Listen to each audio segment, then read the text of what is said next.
Es para mí ya, como lo decía antes fuera cámaras, un honor, doctor César Vidal, poder disponer de su compañía, de su sabiduría y de su tiempo. Muchísimas gracias por estar aquí. Es un placer, me vas a permitir que te haga una pequeña corrección. Yo no estoy licenciado en periodismo y es la razón por la que siempre digo que no soy periodista, que además lo digo de corazón, que no soy periodista, soy alguien que está en los medios hace décadas, pero realmente no me considero periodista y nunca pasé por la facultad de periodismo. Entendido, entendido. Es que con tanta formación, con tantas universidades que ha pasado, pues al final uno se despista y pone de más, pero sin duda su bagaje académico es impresionante. Así que mil perdones. No, por favor. Dicho esto, pues nos pasaremos a las preguntas. Será una breve entrevista. Y pues con toda la libertad, doctor Vidal, para exponer, comentar y hacer los énfasis y anotaciones que crea pertinente. Y finalmente, el plato fuerte de esta entrevista, lo mejor para el final, será pues un poco la presentación que lleva haciendo ya desde hace un tiempo de su Biblia de estudio sobre, bueno, en base a la edición de la Reina Valera. Dicho esto, pues empezamos con la primera parte de la entrevista que es sobre la Iglesia en nuestros días. Empezamos pues con un tema teológico y muy amplio que creo que es importante que la gente tenga clara en nuestros días, porque suele haber un poco de confusión, incluso un poco de decepción cuando alguien no está pues a gusto con ciertos hermanos o hay incluso algún problema. Y creo que esta cuestión teológica puede ser muy buena tenerla presente. La iglesia visible y la iglesia invisible, este término que acuñaron y mencionaron diferentes reformadores como el doctor Martín Lutero o el doctor Juan Calvino en Ginebra. Doctor Vidal, ¿sería tan amable de introducirnos brevemente este concepto y por qué hoy es tan importante? Bueno, vamos a ver, yo creo que en realidad el concepto con el que tenemos que manejarnos a la hora de explicar lo que es la Iglesia es tal y como aparece en la Biblia. En la Biblia, la palabra eclesía, iglesia, en el griego del Nuevo Testamento, en el Antiguo Testamento, cajal, es una palabra que significa asamblea, congregación y ha derivado finalmente en iglesia.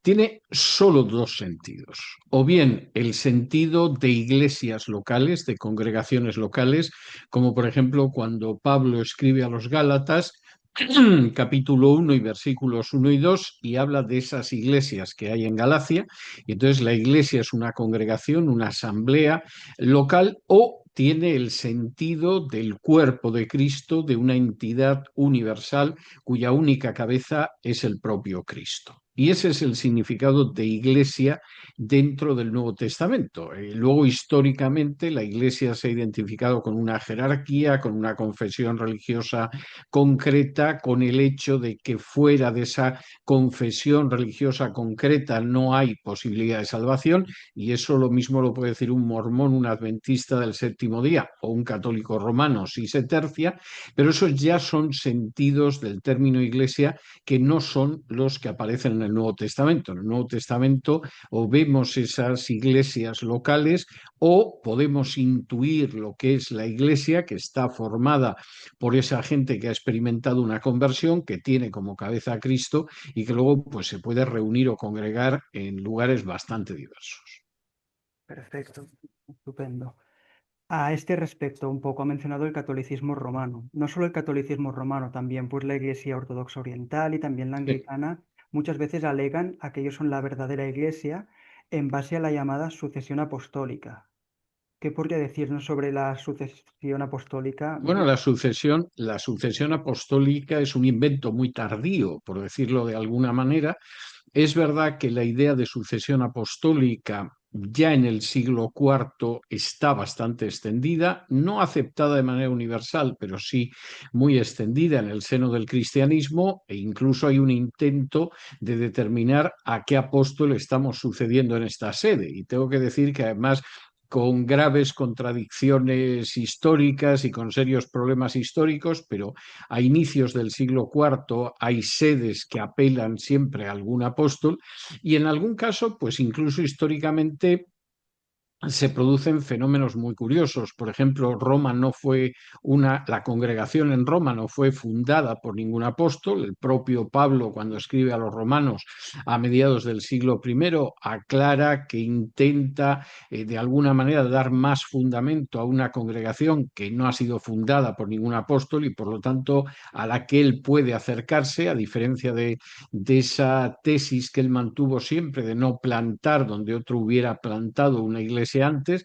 y es una iglesia que se relaciona con Pedro ya de manera muy tardía. Estamos hablando muy de finales del siglo I, muy de inicios del siglo II, para hablar de una relación con Pedro que, bueno, se intenta establecer como que Pedro I fue martirizado en Roma, de lo que no tenemos la más mínima prueba histórica. Es más, la supuesta tumba de Pedro en Roma es absolutamente inverosímil porque hubiera estado en los jardines de Nerón, que sería como decir que ahora ejecutas a alguien en la silla eléctrica en Estados Unidos y lo entierran en los jardines de la Casa Blanca. O sea, en términos históricos es algo absolutamente imposible, y es algo que se intenta abrir camino en el siglo II, que para el siglo IV ya prácticamente no se habla casi de Pablo en relación con Roma, sino solo de Pedro, pero es algo muy tardío.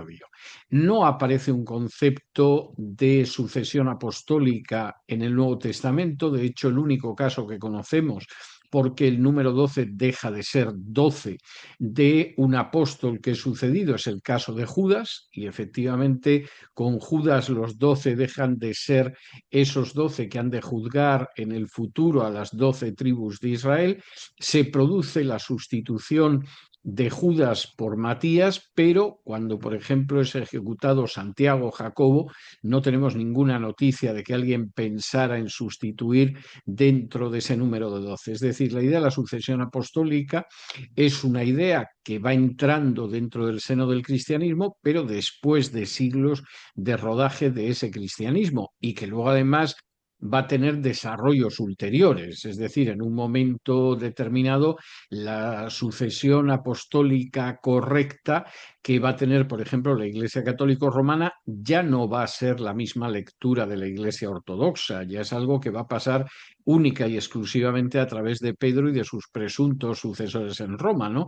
Mientras que la Iglesia Ortodoxa intenta mantener lo que realmente es un mito histórico, es una ficción histórica de que ha habido otras sedes fundadas por apóstoles. Yo creo que esto, aparte que no tiene base histórica y no tiene base bíblica, pasa por alto algo que sí sería muy importante si estamos hablando de sucesión apostólica, y es que la Iglesia realmente viviera como la Iglesia de los apóstoles. Pero esa es una cuestión que cuando se habla de la sucesión apostólica no la aborda nadie. Todo el mundo piensa en una especie de sucesión monárquica, como puede producirse en una dinastía regia cualquiera, pero sin embargo esa idea del comportamiento apostólico, de la visión apostólica, bueno, ha habido algún teólogo católico como Hans King, que era bastante heterodoxo incluso como católico, que decía que esa tendría que ser la sucesión apostólica, porque otra no hay manera de hablar de ella, ¿no? Pero realmente en términos históricos es una creación que va evolucionando y que es muy tardía, y que incluso todavía en el siglo IV no es lo que va a ser a lo largo de la Edad Media. Perfecto, muchísimas gracias. Entonces, ante esta situación de una variedad de teologías con minúscula y de que un poco cada cual barre un poco para su casa y que el camino es conocer bien la palabra del Señor para poder evitar caer pues, en todas estas falacias o patrañas que se camuflan normalmente como verdades históricas, ¿cree que las confesiones de fe históricas de la Reforma, por ejemplo, la de Westminster o la de Londres de 1689, o la confesión de fe belga, etcétera, pueden ser útiles hoy en día para el creyente medio? Pueden ser útiles en la medida en que permiten ver cómo determinados desafíos teológicos recibieron una respuesta en su momento. Es decir, yo no creo en la obligatoriedad de las confesiones religiosas, porque son confesiones a fin de cuentas elaboradas por hombres, y las hay mejores y las hay menos buenas. Pero no cabe la menor duda de que, por ejemplo, los tres ejemplos que tú mencionabas posiblemente sean ejemplos cimeros de hasta dónde puede llegar un análisis bíblico que acaba decantándose en una confesión religiosa. Para mí tienen una utilidad, pero es una utilidad relativa. y además una utilidad relativa de uso eclesial. Es decir, al final, posiblemente decir, bueno, en esta iglesia creemos en la Biblia queda muy difuso y el contar con una confesión de fe de alguna manera delimita lo que cree esa iglesia. Más allá de esa utilidad de iglesia local, de denominación, yo creo que no hay que exceder el papel de las confesiones. Entendido. Gracias de nuevo. Pues si le parece bien, pasamos al siguiente punto, que es sobre la juventud. Bueno, como lo comenté en el correo, yo soy de Barcelona, en España. Y en toda Europa, de hecho, hay un abandono muy importante, pues, de la fe y, naturalmente, de la congregación eclesial en unas cantidades impresionantes y que asustan, y que luego ya trataremos más adelante sobre sus consecuencias. ¿Usted cree que este abandono de la fe en grandes cantidades por parte de los jóvenes puede explicar también el desastre social en el que estamos? Imagino que en América también es una situación parecida, pero yo me aventuro a decir que en Europa estamos un poco peor. La laicidad, En Europa la situación es mucho peor.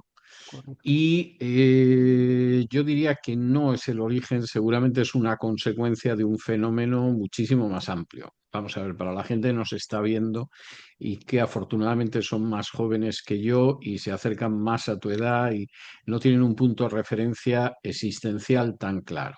Mm, Cuando yo me convertí en España, al menos sobre el papel, pero seguramente era cierto, más del 98% de la población era católica. Es decir, el papel de la Iglesia Católica era absolutamente indiscutible e incluso hay todo un desarrollo político que mantiene ese peso de la Iglesia Católica en la sociedad, etcétera. Estamos hablando de menos de 50 años, que en términos históricos pues es un lapso de tiempo muy breve, brevísimo.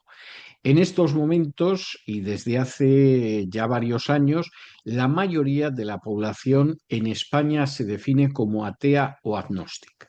O sea, no que pertenezca además pues al Islam o a iglesias evangélicas, etcétera, o a sectas diversas, sino que más de la mitad se define como atea o agnóstica.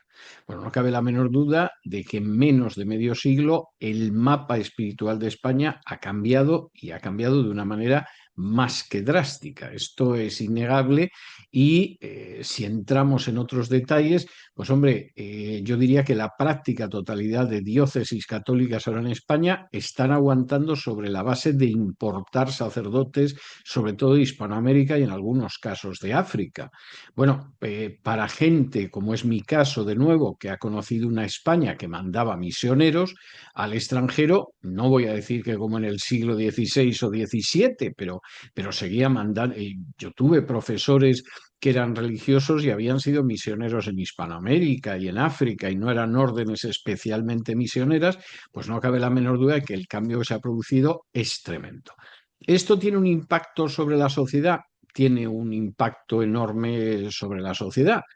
Primero, porque la Iglesia Católica se desarrolla sobre todo a lo largo de la Edad Media y es una fe medieval, es decir, es una fe que se puede mantener en la medida en que hay una identificación de la religión con la sociedad y con el Estado y que el Código Penal y el Código Civil lo tienes en la mano.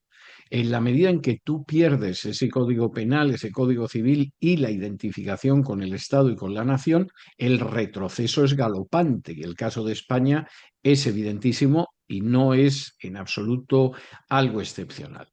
¿Qué consecuencias tiene esto? Bueno, pues es que el planteamiento que se produce de cómo es la vida es absolutamente radical. Esta mañana, de manera casual, esto no estaba ni mucho menos preparado, yo hablaba con una amiga mía y hablábamos de las formas de relación entre un hombre y una mujer en una sociedad como la española, pero hubiera podido decir en una sociedad como la francesa, la italiana, la noruega o la de Estados Unidos. Y entonces comentábamos los dos que, bueno, un chico y una chica se conocen, chico y chica se gustan, chico y chica se van a la cama y a partir de ahí deciden lo que hacen. Es decir, nos seguimos viendo de vez en cuando para irnos a la cama y no pasamos de ser una especie de amigos. seguimos yéndonos a la cama, pero con un poquito más de compromiso y a lo mejor el compromiso nos lleva a irnos a vivir juntos una temporada y a lo que salga, y luego un porcentaje pequeñísimo a lo mejor decide casarse, pues llevan un tiempo de convivencia, han dicho esto a lo mejor puede funcionar y si no funciona nos divorciamos y no pasa nada. Bueno, pues de esa visión a la visión que aparece en la Biblia, de chico y chica se conocen, chico y chica se sienten atraídos, chico y chica empiezan un noviazgo y la idea es que ese noviazgo acabe desembocando en un matrimonio para toda la vida, bueno, es que es como el día de la noche, o sea, es como el agua y el aceite. Y estoy citando un ejemplo concreto, pero en términos generales, la sociedad ha ido cambiando de una manera que lógicamente la distancia enormemente de algo que tenga que ver con el cristianismo. Es muy triste, pero es realidad. En la medida en que, claro, la sociedad que surge de ahí es una sociedad muy distinta, por ejemplo, no tiene valores familiares en un porcentaje muy alto, no considera que crear una familia sea algo deseable y positivo, no piensa en una estabilidad, en un compromiso, en una fidelidad dentro de la pareja, bueno, pues claro, la sociedad que surge es una sociedad mucho más desarticulada, es una sociedad sin cohesión y en términos generales es una sociedad sin futuro. O sea, esta es la realidad. También en un sentido de que está demostrado por los estudios que se realizan a nivel sociológico que entre la juventud, por desgracia, ha aumentado el número de enfermedades mentales, el número de ansiedad, de Claro. depresión y de suicidios. Es un tema muy tabú que en España no aparece para nada en los medios, pero los que viajamos en tren para movernos por el país, constantemente hay problemas porque alguien no ha visto ya más salida y ha decidido acabar con su vida de una forma terrible. También se puede asociar esta relación a la falta de unos valores trascendentales, que, bueno, a la falta de Cristo en su vida. Sin, Sin ningún género de dudas, pero es que por otro lado no puedes esperar algo distinto de la sociedad. O sea, el tema del suicidio es un tema tabú en España, nadie quiere hablar de él. Son cifras muchísimo mayores que, por ejemplo, que las cifras de muertes por violencia doméstica, que esas se mantienen prácticamente estables desde hace años, se apruebe la legislación que se apruebe, y que además están vinculadas de manera mayoritaria con gente que no es de origen español, sino que ha venido de fuera de España, pero las cifras de suicidio, claro que afectan sobre todo a nacionales y no solamente a nacionales, sino que son cifras que siguen creciendo. ¿Por qué? Pues porque es una sociedad que cada vez es más inhumana. Es decir, en un momento determinado, la vida normal de un chico, de una chica, sería que a partir de cierta edad se casaran, crearan una familia, que en esa familia encontraran una estabilidad emocional, que alguien les quisiera, que ellos a su vez quisieran a alguien y lo que tienes a cambio de eso es nada.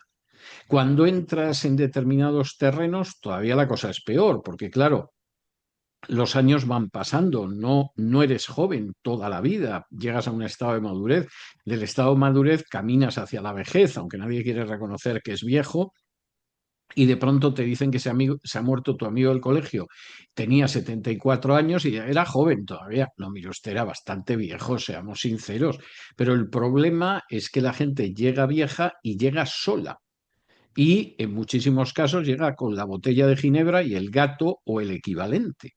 Bueno, pues una sociedad que llega a determinadas edades de esa manera, claro que hay momentos en que la gente está absolutamente sola, no tiene familiares, no tiene una pareja, no tiene un grupo que realmente lo pueda ayudar y sobre todo además carece de Dios, es decir, no tiene esperanza en este mundo, que diría el Nuevo Testamento. Y cuando tú estás desprovisto de esa situación, si te enfrentas con determinadas crisis existenciales, la tentación de salir de este mundo de una vez y que se acabe el dolor es una tentación muchísimo mayor. Y el suicidio es una de las características. Pero hay que sumar a eso, por ejemplo, todo lo que en un momento determinado son absolutas adicciones. Es decir, el alcohol se supone que me suaviza la situación en la que vivo, el consumo de drogas me suaviza la situación en la que vivo, el sexo promiscuo me suaviza la situación en la que vivo. Las consecuencias de salud, las consecuencias emocionales, las consecuencias existenciales no se analizan y pueden ser literalmente letales. Muchísimas gracias. Entonces, ¿usted qué recomendaría a nivel, perdón que limite tanto el marco, pero a nivel español europeo, que es quizá donde yo veo más urgencia, donde es mucho más difícil pues hablar y que requiere también de mucha más sabiduría quizás, para hablar de Cristo a la gente, especialmente a la gente joven, porque como ha mencionado usted, son el futuro. ¿Qué maneras usted sugeriría a atraer a los jóvenes al Evangelio? Porque hay mucha gente que intenta convertir las iglesias en discotecas y no creo que esa sea tampoco la línea. No, y por otro lado tampoco es nada atractivo porque en última instancia la copia al carbón nunca es tan buena como el original. Es decir, gente que esté acostumbrada a lo que son las discotecas ahora, o sea, ¿qué aliciente le va a encontrar a una supuesta discoteca cristiana, donde además la música que ponen, por mucho que sea una música espantosa, tampoco llega al nivel de horror de una discoteca secular? O sea, eso es ridículo y la gente que se le ocurre ese tipo de cosas, hombre, a mí me recuerda fenómenos que yo conocí en mi adolescencia, por ejemplo, en parroquias donde organizaban bailes, ¿no? Que era la versión de entonces de esto de ahora. ¿Las parroquias donde organizaban bailes retuvieron a la gente? No. Pero además es que es lógico, o sea, es que no tiene ningún sentido, o sea, es algo que la competición es absurda y que no lleva a nada. La única salida de que la gente conozca el Evangelio es que se le muestre el Evangelio y se le predique el Evangelio. Y que además se predique no en el sentido que esto es una opción más, ¿no? O sea, ya que eres socio del Barça y además te gusta recoger setas en cierta época del año, pues aparte de eso, ve a alguna iglesia. O sea, es ridículo, o sea, es ridículo y además es devaluar y aguar y convertir en algo vacío el mensaje del Evangelio. El mensaje del Evangelio muestra a la gente que está perdida y si no te has dado cuenta, ya vas a ver lo que vas a tardar en experimentar las consecuencias de que estás perdida y que realmente esa gente solo es hallada cuando en un momento determinado el pastor va a buscar a la oveja 100 que se ha perdido o la mujer se pone a poner la casa patas arriba a ver si encuentra la moneda perdida. Y esa es la realidad y no tiene más vuelta de hoja. Y yo me he encontrado en infinidad de ocasiones con gente que en un momento determinado reconocía que estaba totalmente perdida. Luego tendría los arrestos suficientes como para a partir de ahí cambiar de vida o para decirte que era incapaz de cambiar de vida y a ver qué chica busco esta noche para acostarme con ella, pero que estaban en una situación de perdición, de desaliento, de desconsuelo. No hay nada más que ver los gabinetes de los psicólogos o la gente que se apunta a yoga o a meditación trascendental para darse cuenta que estamos hablando de muchísimas personas. Totalmente. Si le parece bien, pues ahora pasaremos a la última parte de esta sección, que es un poco sobre usted, un poco bibliográfica. Si me permite, la pregunta sería, ¿usted que nunca se ha amoldado a su época? Usted, pues como ha comentado, nació en un país que era ampliamente católico, practicante, lo que hubiera en los corazones de las personas y es otro tema, pero usted nunca se ha dejado influenciar por los contextos en los que le ha tocado vivir, ni por las situaciones que le ha tocado sufrir, en cierto modo. ¿Qué diría pues usted, tanto a nivel académico como espiritual, me refiero? ¿Qué diría usted pues a los jóvenes y a los creyentes de hoy que se sienten pues fuera de lugar o que han conocido al Señor pero se encuentran en una iglesia que pues es la única que hay en su pueblo quizás, pero no acaba de funcionar como debería? ¿Cuál sería pues este mensaje? Vamos a ver, yo he tenido muy claro desde que era muy jovencito, porque realmente yo era un adolescente, que el hecho de seguir a Jesús implicaba un coste y implicaba un precio. Y eso no me parecía que estaba en el debe de mi vida y que, bueno, pues, en fin, si podemos evitarlo, lo evitamos, o es negociable o no necesariamente es así. Cuando Pablo escribe en la segunda carta a Timoteo, en el capítulo 3 que todos los que quieran seguir piadosamente a Cristo Jesús padecerán persecución, no dice el 50%, no dice los que no tienen fe suficiente para que todo les vaya de maravilla en esta vida, no dice el 10%, dice todos. Y es todos porque en esta vida toda aquella persona que quiera ser íntegra en su seguimiento de Jesús se va a enfrentar con la persecución. Eso no quiere decir que todos acaban en el paredón, o que todos acaban en prisión, o que todos acaban en el exilio. Pero quiere decir que de pronto un día tienes que oír, hombre, parece mentira, Eduardo, que era un chico tan listo y resulta que se ha convertido tonto de capirote. O se lo tienes que oír a la chica que te gusta, o lo tienes que oír en la universidad, o lo tienes que oír a tus compañeros de trabajo. o incluso en el seno de tu familia. Y eso es algo que tienes que saber asimilar.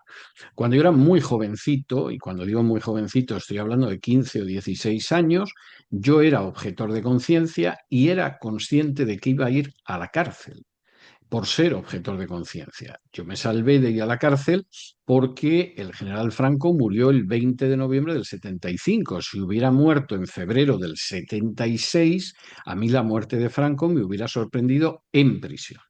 De manera que yo tenía muy claro el hecho de que existe un coste, entre otras cosas, porque todo el que quiera seguir a Jesús sabe que tiene que ir siguiendo sus pasos, que tiene que negarse a sí mismo y que tiene que estar dispuesto a morir en una cruz. Y evidentemente nunca se me pasó por la cabeza que había rebajas, que puedes jugar con tu integridad, o como yo le he oído lamentablemente a algún cristiano decir, que hay que hacer lo posible por mantenerse en la zona de confort.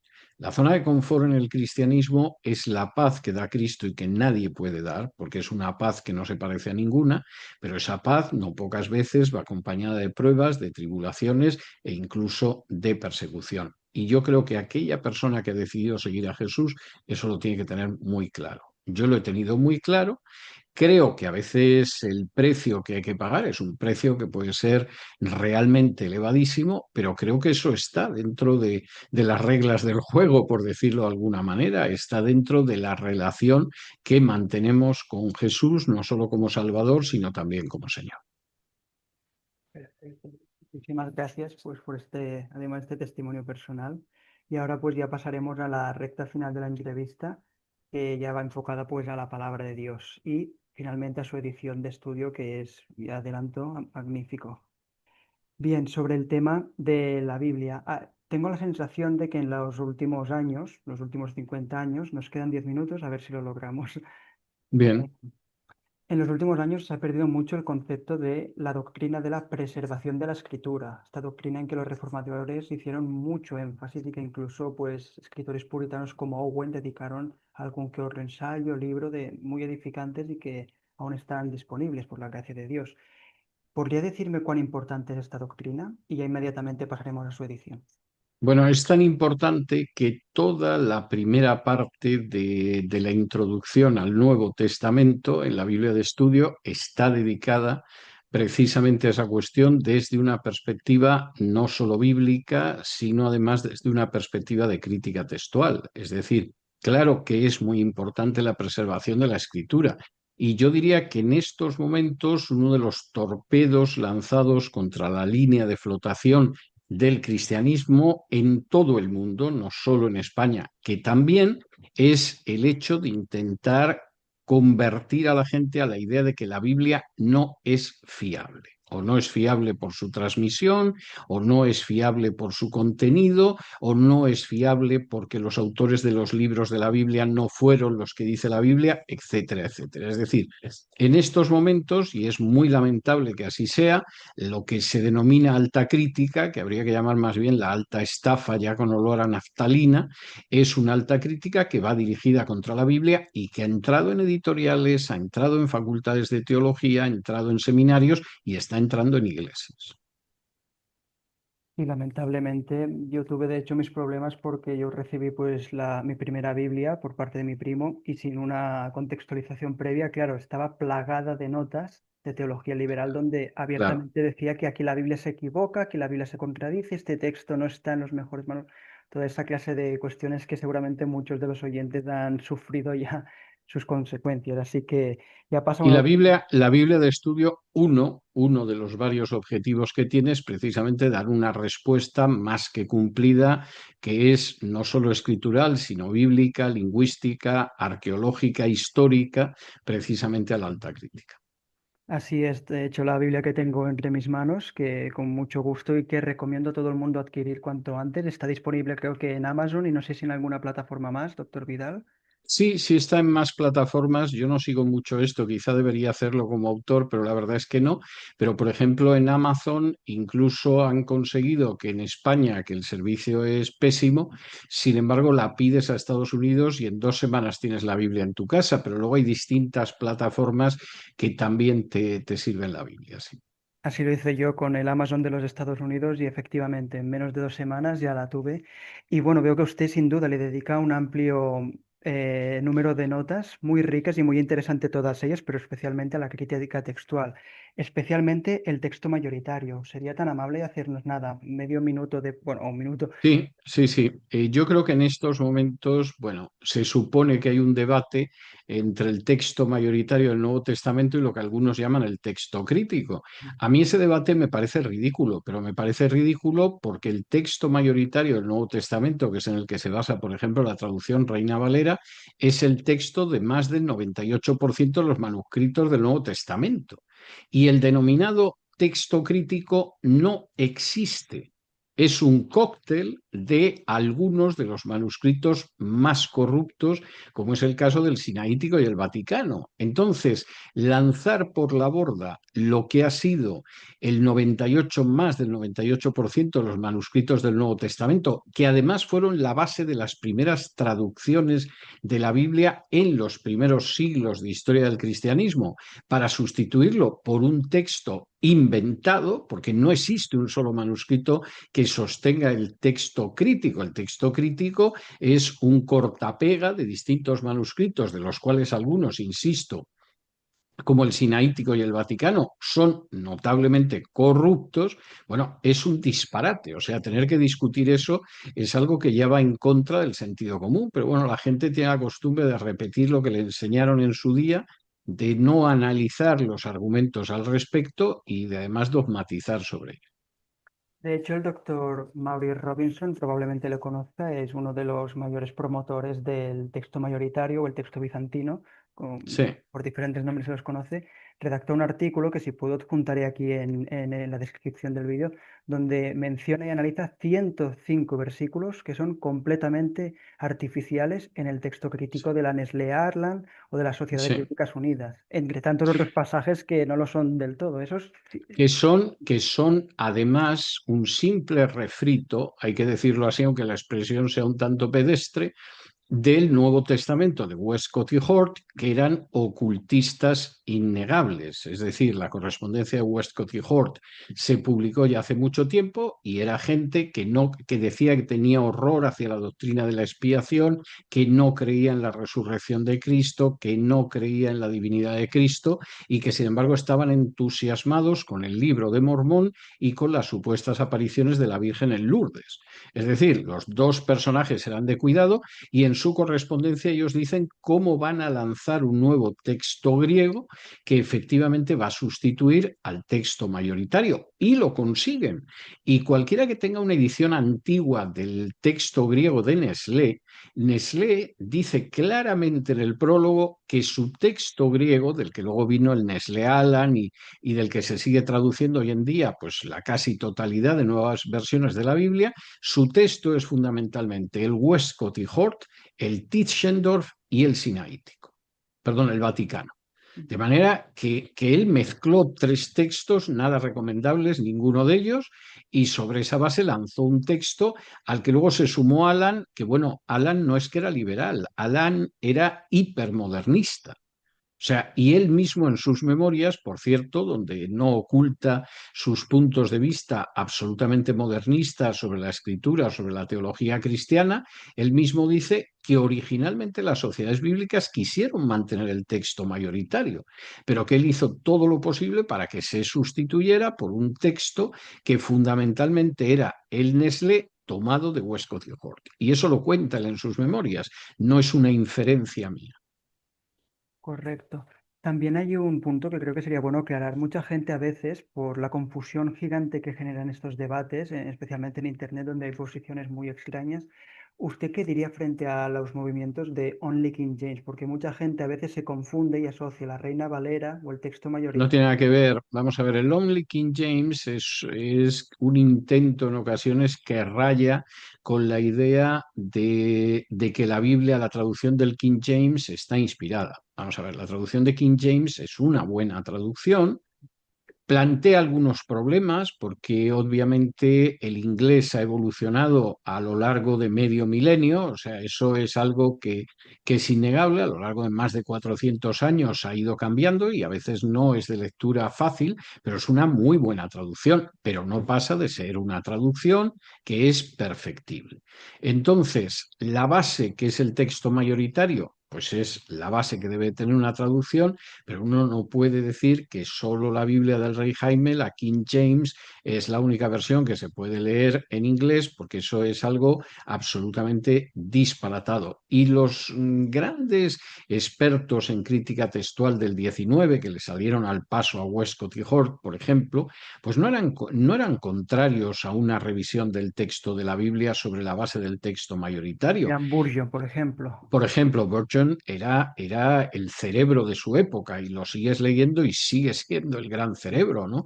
Entonces, eso es bastante claro, no eran en absoluto contrarios y eran conscientes, bueno, pues la Biblia de King James, del Rey Jaime, pues es una Biblia perfectible. Claro, cuando de pronto te encuentras a alguien que te revisa la Reina Valera sobre la base de la Biblia del Rey Jaime, tú dices, pero bueno, esta persona perdió la cabeza. O sea, realmente no sabe lo que está haciendo, ¿no? Y efectivamente circula por ahí una revisión de la Reina Valera que se basa en la Biblia del Rey Jaime para revisar. Y pues, mire, eso es un disparate.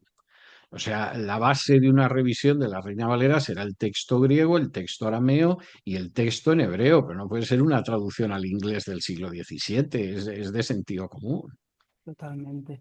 Nos queda menos de un minuto. Por último, pues recomendar una vez más la Biblia de estudio del doctor César Vidal, una maravilla, y lo puedo decir por experiencia porque la estoy leyendo y es maravillosa, tanto por la alta crítica como crítica textual, como por su mensaje teológico. Lamento la precipitada finalización de la entrevista, pero doctor Vidal, muchísimas gracias por su tiempo, por su sabiduría y nada, agradecer de parte de el pueblo cristiano de habla hispana su vida y dedicación y que el Señor les siga bendiciendo muchos años más. Muchísimas gracias y